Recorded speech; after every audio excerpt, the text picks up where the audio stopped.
Selamat datang dalam kuliah logika. Pembahasan kali ini adalah corak dan bentuk. Apa yang dimaksud dengan corak dan apa yang dimaksud dengan bentuk silogisme? Corak silogisme adalah susunan premis mayor, premis minor, dan kesimpulan secara berurutan dengan menggunakan proposisi tradisional. Contohnya, proposisi A, I.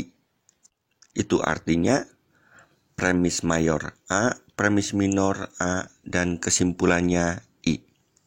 Kita mengatakan corak silogisme dari proposisi di atas adalah I. Selanjutnya, bentuk silogisme adalah berbagai kemungkinan posisi M atau term tengah. Di sini ada 4 bentuk, yaitu bentuk pertama, bentuk kedua, bentuk ketiga, dan bentuk keempat. Sekali lagi sesuai dengan posisi M atau term tengah. Bentuk pertama MPSM, bentuk yang kedua PMSM, bentuk yang ketiga MPMS, bentuk yang keempat PMMS. Dengan mengabaikan kondisi dari kesimpulan dan berdasarkan 4 bentuk dan corak, kita menemukan 16 kombinasi proposisi yang berbeda.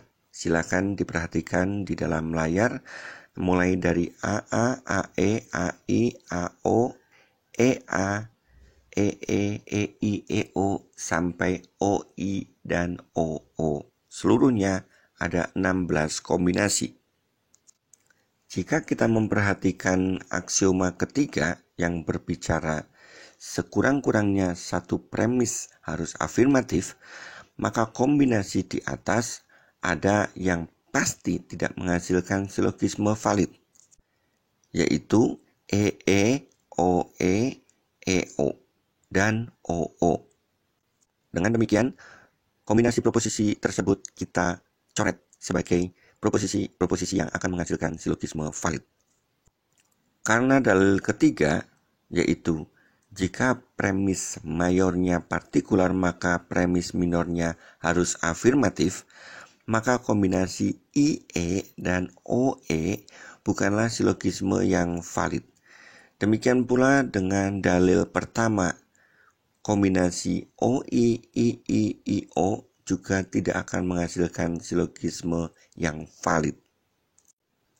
Dengan memperhatikan dalil dan aturan-aturan di atas, maka kita bisa tahu kombinasi yang kemungkinan menghasilkan silogisme valid adalah AA, AE, AI, AO, EA, EI, IA, dan OA.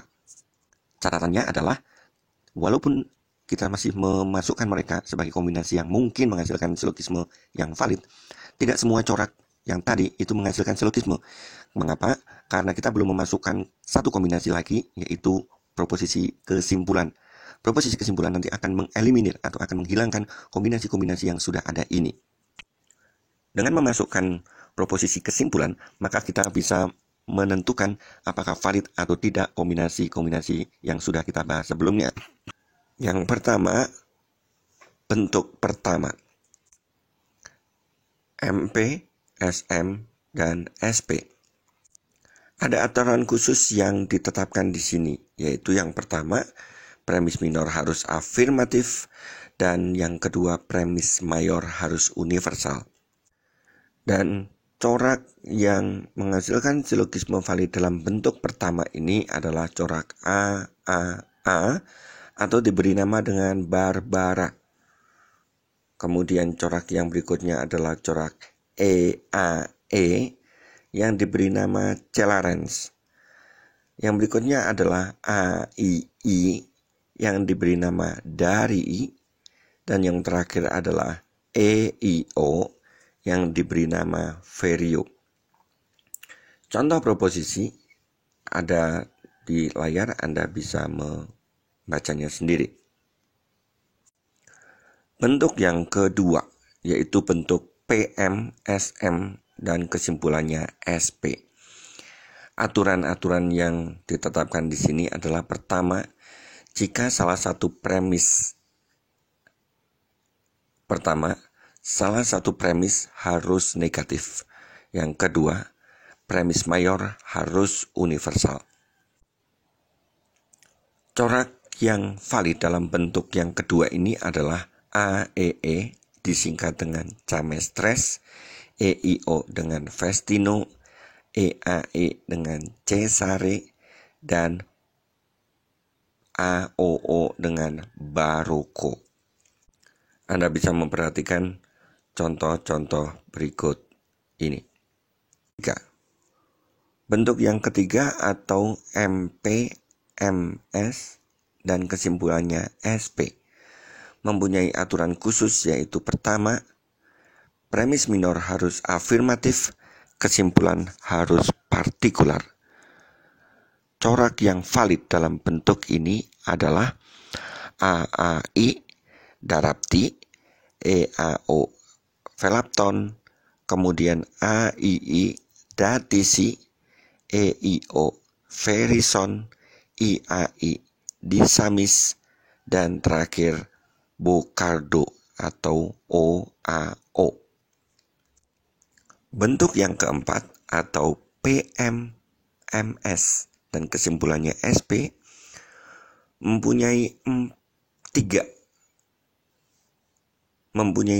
tiga aturan khusus.